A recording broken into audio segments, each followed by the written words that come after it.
Orale, Cholo Trucker Mas movies and shows. And here we got the movie. Seems like old times. Now, I gotta give credit where credit is due. Um, my boy Fred from Two Face Entertainment turned me on to this movie. I've never heard of this movie before. And he's got a channel, Two Face Entertainment. You guys can go check it out. And he did a location on where they filmed this movie. And he has sent it to me because I had never heard of it. This movie is back from 1980. Oh, yes, 1980.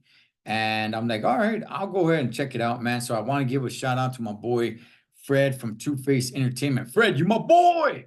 All right, so let me go ahead and tell you guys about this movie. I like old classics like this, man. I do. So I checked it out, and before I get to it, let's go ahead and get to the description. Nick, played by Chevy Chase, is a writer who has moved to a cabin in the California mountains to work on a novel.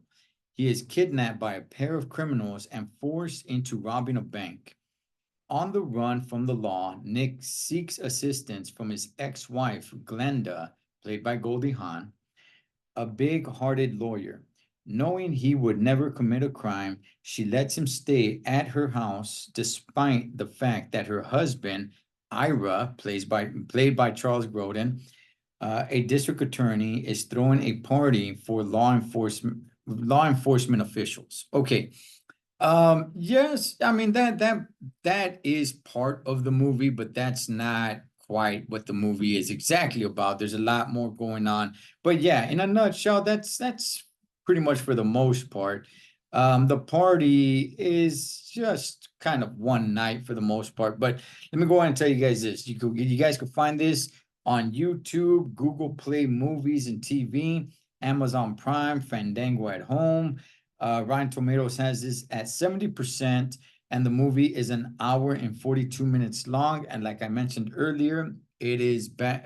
This movie is back from 1980. Oh yeah, I mean, taking it back to 1980. All right, so um, like I said, I'd never heard of this movie before, but yet it's got all the actors that I know, right? Um, Chevy Chase is always good. He's always good, man. Now, the movie starts fast. It really does. I mean, the movie gets right to the point. It doesn't drag on. Okay, so just like I said in the description, a couple of bank robbers kidnap Chevy Chase to go rob a bank. It gets right to it. You don't have to wait. It's not like you got to be waiting and waiting and waiting, and they're trying to build something to get somewhere. Like, okay, where's this movie gonna go? Come on, are we finally gonna get there? No, no, no, no, no, no. The movie gets right to it. And it's entertaining right from the jump, man. My favorite part of the movie is the interactions that Chevy Chase has with the bank robbers. That is the most entertaining part to me. And it's the beginning of the movie. But the whole interaction from the cabin all the way to robbing the bank, till where they let him go, that part to me is the best part of the movie. Everything else is still good, but it's not as entertaining, right? Once Goldie Hawn's character comes in and she has the black dude as her chauffeur, and she's over there, she's a lawyer, she's over there defending these dudes, man, these Native Americans, man, who keep getting into trouble, and then she goes home. They got a gang of freaking mutts running around in their house. This guy, Ira, first of all, who the hell names their kid Ira? The hell is that? Ira? Anyway, played by Charles Grodin. Um, by the way, he's a good character in the movie. He is. He's a good character in the movie, but I'm like, hey Holmes, how much do you really put up with? Like Sadio, dog. Like, man, he must really be in love with Goldie Hawn, because you got all these dogs all over the place. And then you do have the ex-husband come and stay. Now, she tries to hide it, but at some point he does find out. I don't want to ruin it too much for you guys, even though this movie is very old. Well over 40 years old. But it is entertaining. It is entertaining. Ira, I'm like, good gosh, homie, when are you just gonna let go? Because in reality, what ends up happening in reality is that you could tell that Goldie Hawn is not completely over her ex-husband. And I'm not gonna spoil it and let everybody knows how it ends, because the way it ends, I'm like, oh, that sucks, man. That sucks, you know. But oh, the housekeeper's funny. It was a different time. It was a different time where people didn't have to be offended, and it's like, oh, whoa, why they gotta be representing, finger quotes, us like that? Like, it was a different time. I thought it was funny. I liked the housekeeper. I was like, yeah, heck yeah, that's right. That's what's up. I'm down with that. And then when she brings her family to help, I'm down with it, man. I'm 100% down with it. Oh man, the scene where, okay, they had the party, but then they also had a dinner. That to me was funny because Ira went to go see Chevy Chase in the kitchen, and then Chevy Chase comes out. He's like, Ira, can I see you in the kitchen, please? I was like, I'm busy. Can this wait? He's all like, I'm afraid it can't wait. So they go to the kitchen to handle business and throw down, dog. Look, all the way around, it's a good movie. I like it. Now, here's what I'm gonna say. Is it my favorite Chevy Chase movie? No, it is not. However, I do want to say this. This is coming from a vato who saw the movie in 2024. All right.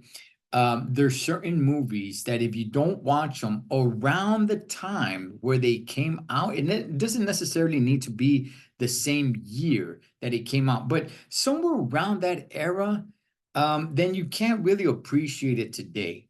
I use movies like The Duke of Earl, Killer Clowns from Outer Space, movies like that, right? Where if you don't watch them somewhere around in that time frame, you're not going to appreciate it. So this movie, some people might really love it. I'm telling you guys right now, I enjoyed it. I did enjoy it. All right, but it's not my favorite Chevy Chase movie. I like National Lupin's Vacation more than this one. However, you need to take into consideration that I actually watched National Lupin's Vacation in the 80s, where this one I just watched it in 2024. So the connection to this movie, I don't have that connection, that nostalgia connection, the way some of you guys may have it if you guys watched this movie back in the 80s or even in the 90s, right? I don't have that connection. But look, it's a fun movie. It's a good movie. Even though it's well over 40 years old, I still found it entertaining. It was still enjoyable, and it was just good to see. These are a lot of actors that are well, past their prime years, man, when it comes to their looks, right?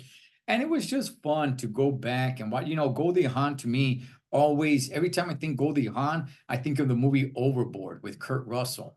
But it's just good to see some of the old actors in movies that I didn't even know were out there, and to go see them back in their heyday, right? Like I could go back and watch them in some of their older movies that I've already seen, but it was a little heartwarming to see them back in their day in a movie I haven't seen and doing a good job. So, yeah, I enjoyed it, man. You guys let me know if you guys have seen it. If you haven't, yeah, I recommend it. If you guys are all into old school movies, that is seems like old times. Gotta give a shout out to my boy Fred from Two Face Entertainment. Fred, you my boy.